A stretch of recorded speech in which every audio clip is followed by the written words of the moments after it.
tatalakayin natin ang kaugnay sa spiritual warfare, digmaang spiritual. Ito'y kaugnay sa isang kaso ng lay minister na nauna nang na-interview sa aming exorcist. Ang findings niya ay psychological lamang. Bakit psychological? Dahil una, sabi kasi ng isang lay minister, di niya maunawaan yung naramdaman niya kung bakit yung kapwa niyang lay minister talagang hanap na hanap niyang gusto niyang makita. Kaya ang tanong ng aming exorcist, di ka ba bakla? Di naman umano bakla siya. Pero gusto talaga niya makita araw-gabi yung kasama niyang lay minister.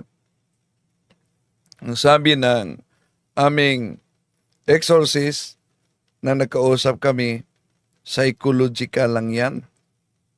Pero nang nagsagawa tayo ng diagnostic prayer, nagulat ako dahil nag-react talaga. Ito ang ilang pangyayari. Tremendous power as God. And Christmas power for ang salvific name. At ito naman ang open ng psychic ability dahil sa pagpunta sa albularyo. May epekto talaga ang pagpunta sa albularyo. Kaya mag-ingat mga kapatid kaugnay diyan.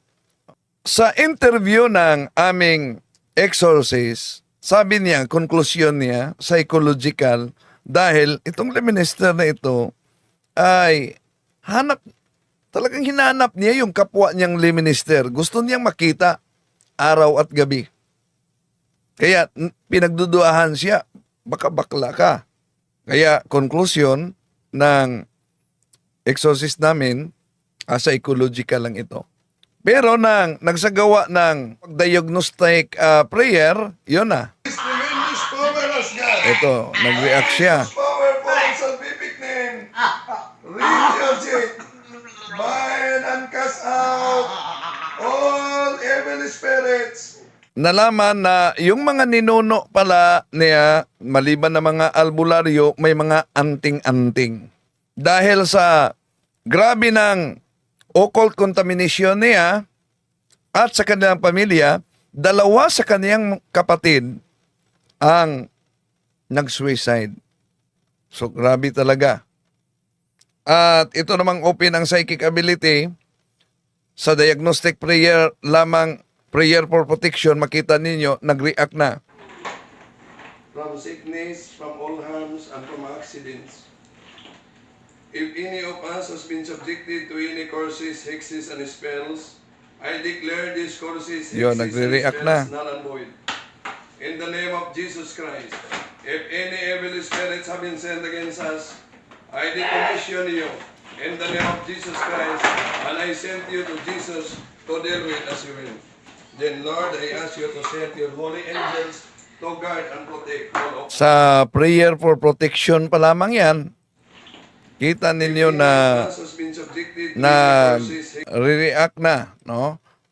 May nagtatago talaga. At hanggang naging normal siya. No, naging normal na siya dito, pero hindi yan ibig sabihin na totally liberated na.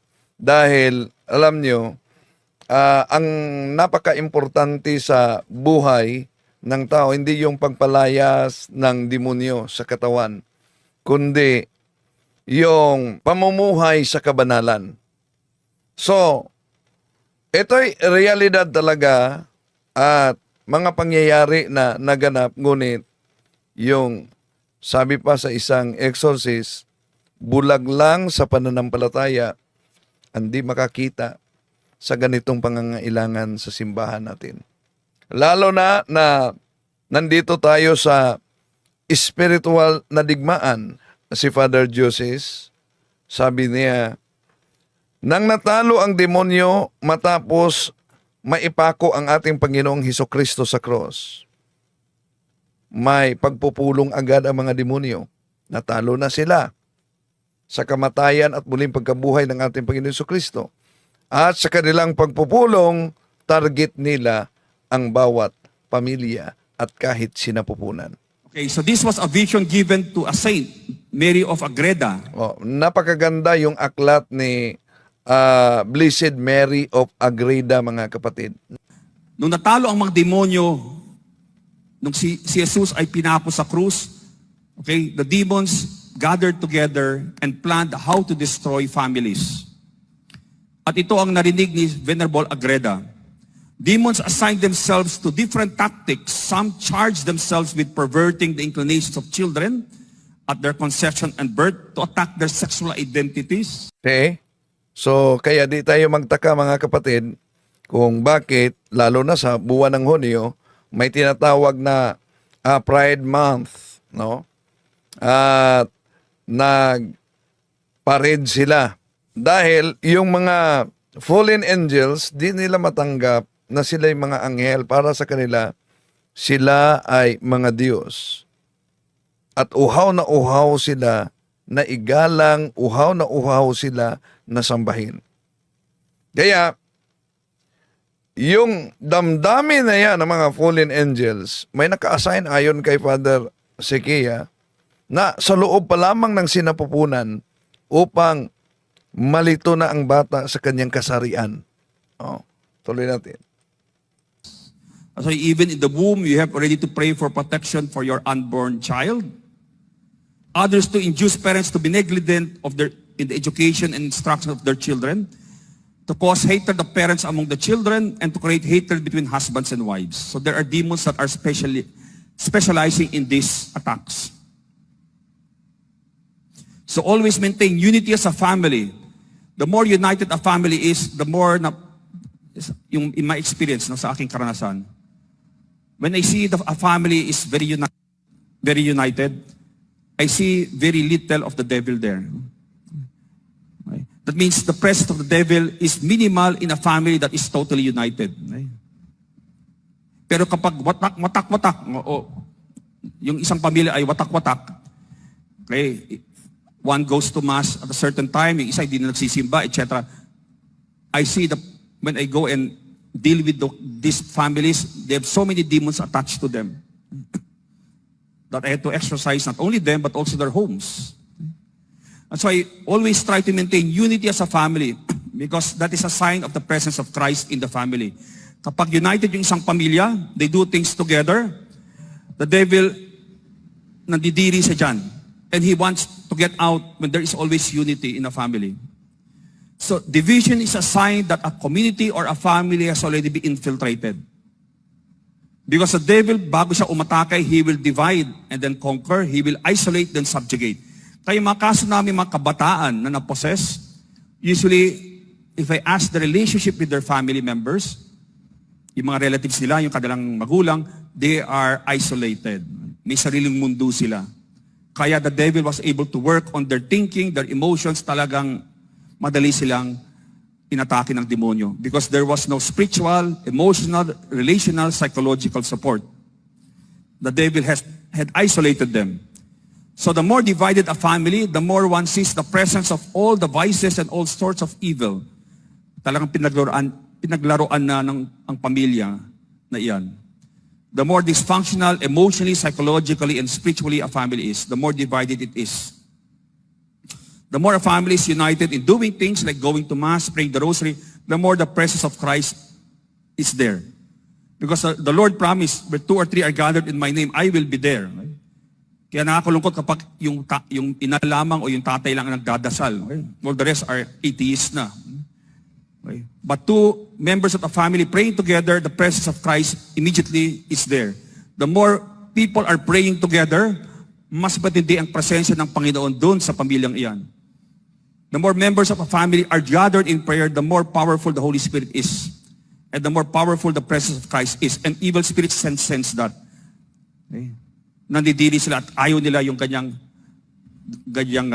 paligid kapag nandun sila sa loob ng tahanan na yan. Sabi ni Venerable Fulton Sheen, the diabolic comes from the Greek word to tear apart. The spirit of the diabolical is one that destroys unity, that breaks asunder.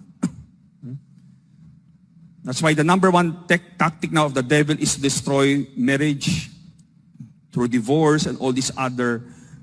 Only God, it's God who joins, and only God can separate, and He will never separate what He has joined. God doesn't change His mind. God doesn't change His mind. He will give you all the graces to be faithful to your commitment. Because when you enter the vocation of matrimony, automatically, that is the way that the Lord has chosen for you and has validated that this is the way that you will become holy. You will never become holy with someone else anymore. So ganun rin, when I became a priest, when I got ordained, I cannot simply say, Lord, parang mahirap na. Puro kademonyo yung nangyayari sa akin. Di ba? Ang dami mga harassments. I can say, can I take a break? Can I leave the priesthood and find another life? Hindi pwede yun, di ba? Love always makes a choice. It's not what you feel like. It is always a choice, and it is a choice that is committed to the end. So go as a family to the sacraments, the Mass, pray together. Unity is not simply the absence of conflict, hindi nagpapansinan, but the proper ordering of priority. Okay? That means you are living out the family values, the values of Christ. The family therefore becomes like an army difficult to defeat because of its united front. Be very watchful of this opening to the diabolical, highly charged negative emotions. They attract spirits that come in and they aggravate. Halimbawa, may matinding away sa loob ng isang tahanan. That attracts always evil spirits. That's why after a bad fight, use sacramentals like holy water around the place. Okay, so that whatever spirits have been attracted into the house will be expelled. Or else, kapag may mga pumasok sa inyong tahanan dahil may matinding away kayo, at may pumasok doon mga masamang spirito, your next fight will be even worse. Because ang mga demonyo ay gagatungan nila yung inyong mga hurt feelings, yung inyong mga sugat because of the original fight. So always use the sacramentals so that you always create a sacred atmosphere in your place.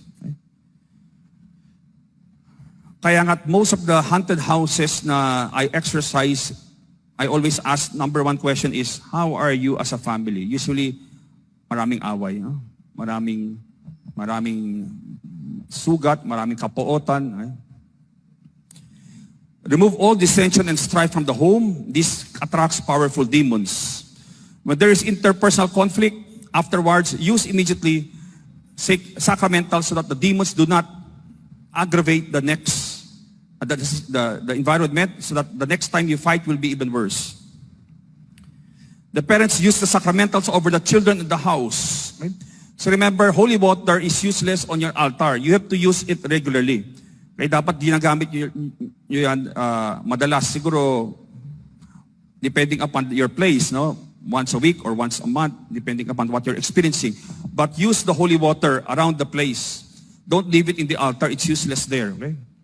Kasi may isang santo na nakita na doon yung isang sagradong bagay, tapos nakita ng santo na the demon simply, medyo umiiwas lang siya ng konti. Okay?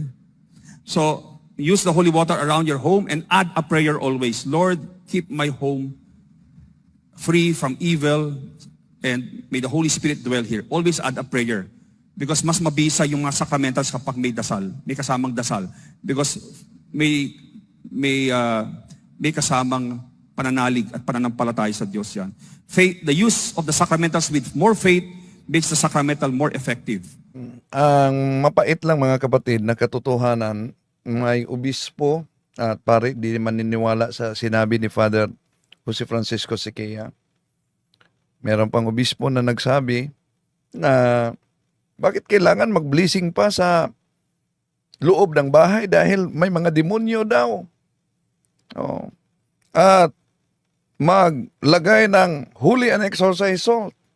So, tandaan natin, yung sinabi ni St. John Marie Vianney, hindi maniniwala sa spiritual natin na kalaban, ay nasa kamay na mismo ng kalaban. Real talaga ang digmaang spiritual. No? At target nila bawat pamilya. divide and then attack. Ito din ang bawala natin, lalo na sa mga depensor Katoliko. Bakit?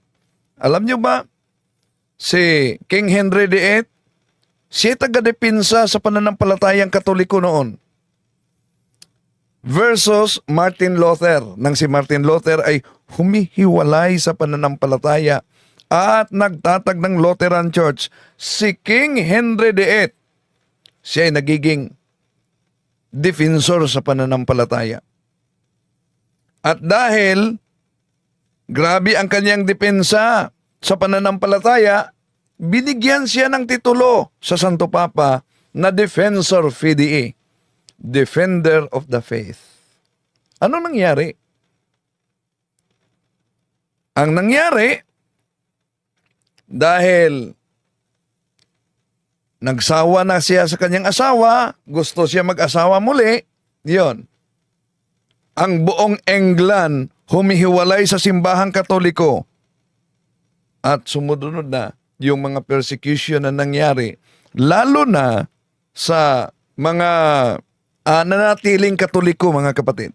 Bilang matagal na ako sa CFD, sa Catholic Faith Defenders, dami ng mga CFD, mga kapatid, na kilala ko. Magaling makipagdebate, magaling mangaral, magaling maglecture, pero resulta, hiwalay sa kanyang asawa. Merong mga ganyan. Kaya mag-ingat talaga. Dahil nasa spiritual na digmaan tayo. Ang daming mga magagaling na makipagdebate, pero watak-watak ang pamilya. Meron talaga yan. Iyon ang katotohanan. Kaya mag-ingat. Walang silbi, mga kapatid. Yung pagpalayas ng demonyo, yung pangangaral at magaling magdepensa, dahil yun ay mga karisim. At hindi yan ang batayan para makapasok tayo sa karian ng langit. Bakit? Dahil ang karisim ay pwedeng mapiki. Di ba? Sa huling panahon, anong sabi ng ating Panginoon Jesucristo? Dami ang magsasabi, Panginoon, Panginoon. Hindi ba sa pangalan mo? Nangaral ako. At pinalayas kong demonyo, nagpagaling ako sa mga may sakit. Pero sasagot ang Panginoon, umalis kayong mga makasalanan. Hindi ko kayo kilala. Babala lang sa mga kapatid nating CFD. We are dealing in the high rank. Dahil ang taktika ng mga demonyo, divide and then attack, yun ang dahilan kung bakit ang daming mga sikta natatag lamang ng tao. Ikalawang Korinto Kapitulo 11, versikulo 12 hanggang 15. Dahil kung ang mga inosenteng Katoliko ay matangay na sa siktang tatag lamang nitong mga tao, mga kapatid, una, nailayo nila ang kaluluwa sa Eucharist. Nailayo niya ang kaluluwa sa kumpisal. Nailayo nila ang kaluluwa sa mga sakramento, sa mga sacramentals, sa Mahal na Birhen Maria, sa mga santo. Ganon ang taktika ng demonyo.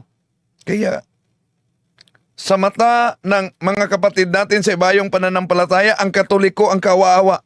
Pero ang realidad na sila'y natangay, karamihan sa siktang tatag lamang ng tao, katuparan sa unang Juan 2:18-19, nandito na ngayon ang mga Antikristo. Sila'y galing sa atin, ngunit sila'y humihiwalay sa atin upang makilala na sila'y hindi talaga kasama natin. Mga kapatid na CFD, doble natin ang ating prayer simula mismo sa ating tahanan. Bakit? Siguro alam niyo naman na may mga kilalang mga magaling na debitador, magaling mangaral, ngunit watak-watak ang pamilya, hiwalay sa asawa. Di napansin nila yan. Natamaan na sa atake ng kalaban natin. At maliban dyan, mga kapatid, yung ipinakita natin na estudyante dahil sa paglapit sa paulit-ulit na pagpagamot sa albularyo at may mga anting-anting, yung mga ninuno, grabe talaga. So, marami pang kahit sa loob ng simbahan, di maniniwala na yung albularyo ay delikado. May di naniniwala kaugnay diyan. Kaya, malaki talagang epekto. Maniniwala ka man o hindi. Ano ang sabi ni Bishop sa epekto sa albularyo? Pag sinabi natin, kailangang gumaling ako at all cost, anuman gagawin ko, kahit mga ritual yan, mapapalayo tayo sa Panginoon.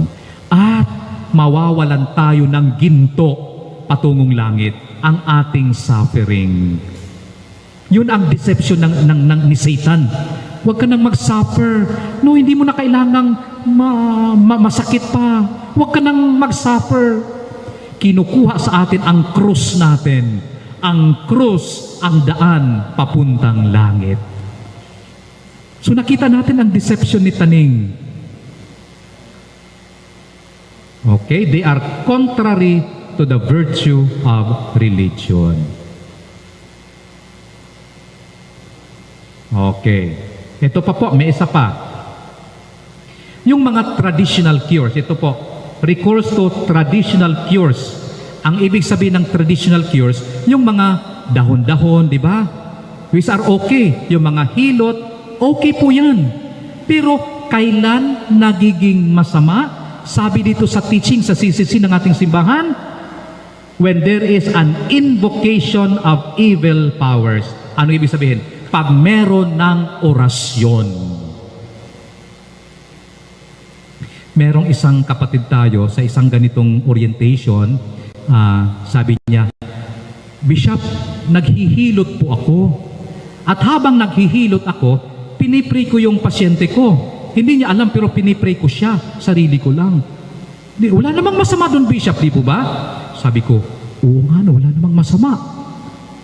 So sabi ko, and then biglang may pumasok sa isip ko, sabi ko, Sister, bukas po ba yung third eye nyo? May nakikita kayo ngayon? At ang sagot niya, opo, Bishop, may nakikita po ako. Kaya ang kanyang prayer, contaminated galing sa third eye. Nakita po natin? So that sabi ko, Sister, pwede, pag naghilot po kayo, huwag na kayo magdasal. Hilutin nyo na lang ho. Wala nang orasyon. Kasi most probably, galing sa bukas na third eye. And when the third eye is open, ayon, kahit si Mama Mary pa yung nagpakita, hindi yan si Mama Mary. Di ba minsan may mga istorya, hindi ko alam dito sa Pandan, doon sa katedral, meron yan. Pag nagmimisa ang pare, bigla na lang, ang mukha ng pare nagliliwanag, ang bread, naging si Jesus na, talagang nakikita ang mukha ni Jesus, nagliliwanag ang buong altar. Most probably, they are not coming from Jesus because God does not work that way. Hindi ko sinasabi na hindi posible, pwedeng mangyari yan, but generally speaking, God does not work that way. During interview, lumalabas ang mga causes. Bukas pala ang third eye. We will go to that, no? Ano ang mga causes? Bakit nai-influence tayo? So, pag meron ng invocation of evil powers, orasyon, yan po ang hindi na maganda. Okay? Nung bata ako, naalala ko, pinaluyahan ako ng parents ko, palagi yon. Tapos, part ng seremonyas, hinihipan ako sa ulo, di ba? Nung pari na ako, ngayon ko lang nalaman na ang pag-ihip pala is reserved to priests only. And it is done during exorcism. And anybody, nakalagay po sa instruction, hindi dapat ang mga lay mag-ihip ng hangin sa ulo ng kung sino man dahil ang act na yan is proper to the priests only. Doing exorcism, pagpapalayas ng espiritu. Mga ganon. No? Bakit? Kasi pag ginawa natin yan, ayun, madali tayong ma-influence ng kaaway. Okay. Opening to the influence of the evil one. Bakit nai-influensyahan ang tao ng mga ganito? Ano yung mga opening? Ano yung bukas sa kanya at napasukan na influence ng masama? Number 1, sinful lifestyle. Ito po yung tinatawag natin na buhay na malayo sa Diyos. Matagal nang hindi nagsisimba, matagal nang hindi nangungumpisal, 10 years, 20 years, 50 years. Yung mga bata hindi pa na nabinyagan. Ano ho? Ikakasal na lang ang mga bata, doon pa magpapabinyag. So, it is a life that is so far away from the Lord. Madaling, wala pong pananampalataya, madaling mapasukan ng mga fallen angels. Dahil walang proteksyon spiritually. Pangalawa, occult practices.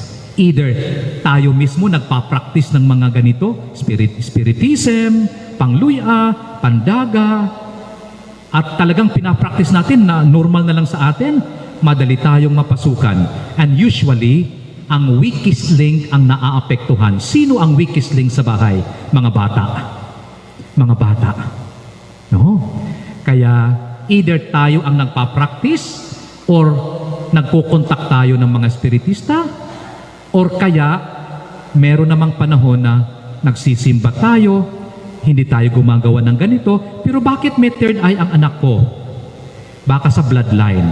Baka yung lolo natin, yung kanunuan natin, merong gumagawa ng ganito, kaya sa bloodline pumapasok.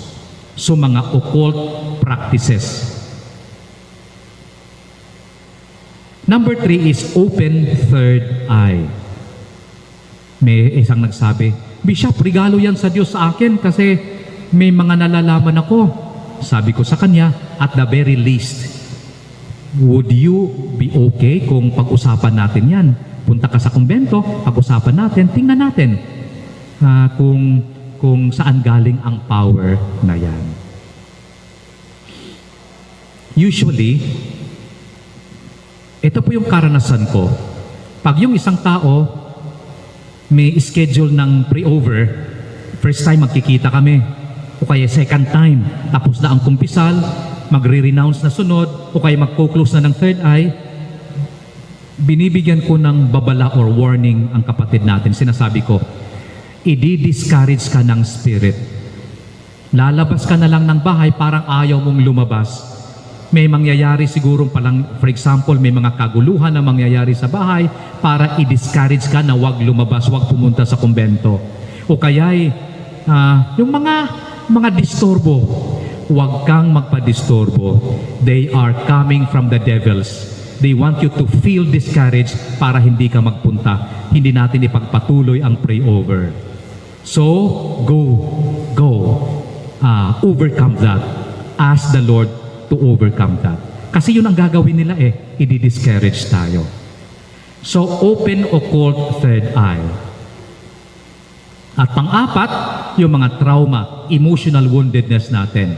Kunyari, matanda na tayo, pero sa puso natin, galit pa tayo sa tatay natin na matagal nang namatay. Dahil nung bata pa tayo, pinagalitan ka, nilagay ka sa sako, at ang sako nilagay doon sa kusina. No, hindi mo makuha ang takot, ang galit sa tatay mo, that can be an entry point ng kaaway. O kay galit ka sa neighbor mo, galit na galit ka, yan pwedeng panahanan, stronghold ng kaaway. Kaya galing sa galit, nanganganak ng ibang kasalanan. Galit, bad thoughts, and then, yung galit mo, nagplano ka na batuhin ang bahay, binato mo, 3 na. Nasira ang window shield, 4 na. So nanganganak ang isang stronghold sin ng other sins. At pag nakakapit ang demonyo doon, talagang kakapit siya doon. At sa experience po natin, ang pang-apat po ang pinakamahirap matanggal, mahil. Kasi kung hindi makapagpatawad ang tao, hindi rin mahihil. May emotional woundedness, trauma, sexual trauma. Nung bata pa, may experience ng ganito, hindi na overcome. Kaya kailangan pong magpatawad talaga at ma-process ang ating mga trauma. Kasi ang trauma, sugat po yan At doon na-attract yung mga kaaway natin. Dinidisturb tayo lalo. Okay? Last, malapit na po tayong matapos. Paano tayo naaapektuhan? O kanyari, bukas ako. So paano ako maaapektuhan? Dalawang pamamaraan. Ordinary way at extraordinary way. Ang ordinary way ay temptation. Sa temptation, hindi sila nagpapahalata. Hindi sila nagpaparamdam. Pumapasok lang sa isip, di ba? Araw ng linggo, biglang umambon. Ambon lang naman, hindi naman malakas ang ulan. Bigla mong sinabi, ay ayoko na lang magsimba kasi baka lagnatin ako. O yun, na-tempt tayo ng kaaway. So, ordinary way. Extraordinary way. Ang ibig sabihin lang po ng extraordinary way, nagpaparamdam sila. Dahil majority na sila sa buhay natin. More than 50% na yung influence nila kasi hindi nagsisimba ang tao, maraming occult practices, may trauma pa, kaya madaling mapasukan. Imagine, sabihin na natin 60% lang influence ng devil. Kaya tinatawag natin yan na obsession. Ang atake ay sa mind. Hindi makatulog, malalaswa ng mga picture, laging nagdi-dream, nananaginip ng masama. Parang hinahabol palagi pagising. Okay? And then, masasamang isip. Puro negatibo ang pag-iisip. Okay naman yung maging negatibo, pero may panahon na talagang hindi matanggal-tanggal ang negativity. So, in summary, sa isip po yung atake, mga negative thoughts, dreams. Pangalawa, pag lalo pang lumala, 80% na ang influence, tinatawag na oppression. Hindi lang sa internal, kundi pati sa katawan, nagkakasakit.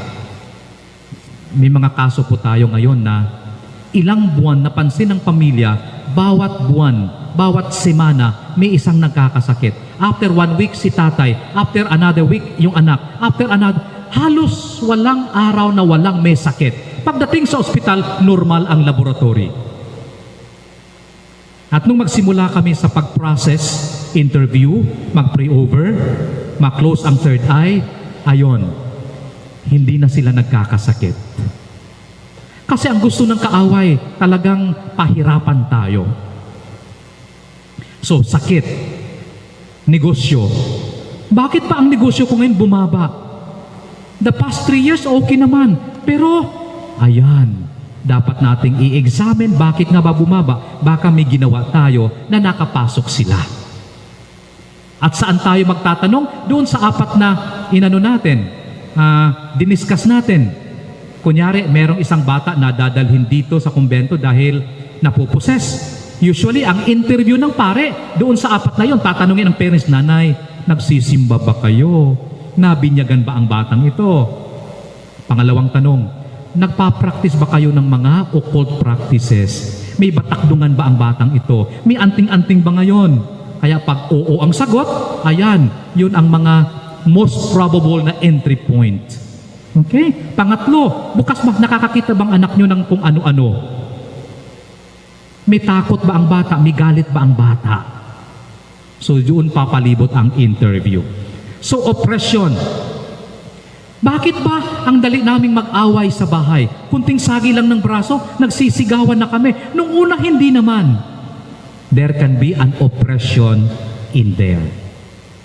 And many times also, oppression can take the form na parang possession na, nawawala sa sarili, nagsisigaw, ang lakas-lakas. Sometimes, ganyan ang nangyayari. At pangatlo, possession, 100% talaga. Pag napoposes ang isang tao, ang sense lang po, ang katawan lang po, hindi ang espiritu. Kasi the spirit belongs to God. Kaya ang mata, pag nakatingin sa iyo, ang tingin sa atin, iba na. Kasi pinaglalaruan ng demonyo. At pang-apat, ang tinatawag na infestation. Dito pumapasok ang haunted house, no? Na i-infest, pinaninirahan ng mga demonyo ang isang bahay na walang tao. Dito din po pumapasok ang mga estatwa natin. Kasi di ba pagpunta natin ng espiritista, makita natin sa altar, ang daming image ni Mama Mary, Santo Niño, San Antonio, Saint Michael the Archangel. Kaya sasabihin natin, Bishop, okay naman yung espiritista na nagpagaling sa akin kasi Ang dami niyang estatwa sa bahay. Tsaka nag-rosary pa kami. Ang sagot ay ito. Pwede pong ma-infest. Pwede pong panahanan ng bad spirit ang image ni Mama Mary, ang image ng mga ribulto natin kung ginagamit sa hindi mabuti. Kaya hindi porket may imahen sa bahay ng kapatid natin, ay Katoliko yun. Hindi po. In fact, meron din po tayong kaso. Tapos na-resolve na ang kasong ito. Sa isang bahay, nagulat na lang yung parents nung ang dalawa niyang anak hindi makatulog. Gabi-gabi parang napuposes, natatakot. Kaya in the course of the interview, during the weeks na natatakot sila, simula natatakot lang, hanggang nabuksan ang third eye, may nakikita na sila. So palala ng palala. Anyway, ang resolution, nung ma-interview natin ang parents, in passing, kasi tinanong ko, ano bang nasa bahay po ninyo na galing sa mga espiritista, albularyo? In passing na mention niya, sabi niya, Bishop, isang araw, napadaan ako sa basurahan. At dun sa basurahan, nakita ko ang image ni Mama Mary, malaki pa naman. At nung makita ko na bago pa, walang gasgas, kinuha ko at dinala ko sa bahay. At doon parang nag-bell kaagad yung tainga ko. Sabi ko, naku sister, baka diyan nagmula ang disturbance sa bahay ninyo kasi nasa altar na siya. Pwede ba i-surrender mo yan sa akin? Kaya the following day, sinurrender na yung image ni Mama Mary. Ang ginawa po natin, in-exorcise, kasi may masamang espiritu in-exorcise, pagkatapos, blindness, tapos binalot uli, and with respect, with much respect, ibinaon natin sa lupa. Di ba yan ang ginagawa natin pag meron kayong estatwa na sira na, di ba? Sira na ang ulo, putol na ang paa, may mga libro kayo, prayer books na gulag-gulanit na, pwede po yung i-dispose. Huwag pong itatapon ng kung ganyan lang. Huwag po, magkakasala tayo niya kasi sagrado yan. Ilagay po sa karton at habang nagdadasal, Our Father, Hail Mary, Glory be, ibaon respectfully sa isang lugar na hindi matao. Example, may garden kayo. Huwag po doon sa punong kahoy na kung saan iniihian ng mga bisita ninyo. Kasi sacrilege po yan, maiihian. Di? So doon po sa lugar, sa banda ng bahay ninyo, sa labas, na kung saan walang tao masyado. No? Baka may groto kayo, doon sa tabi ng groto, ibaon. No? Respectfully. Kung ayaw ninyong magbaon, nag-aalangan kayo, pwedeng ibigay sa ating mga pare. Sila na yung magbabaon. Okay? Na pakinggan ninyo si Bishop Marvin Masida, isa sa mga kasama sa Philippine Association of Catholic Exorcists. At exorcist siya noon, aktibo sa ministry nang naituro siyang obispo sa Antique. To make His message known is our responsibility. So here we are to pledge our lives to the Lord.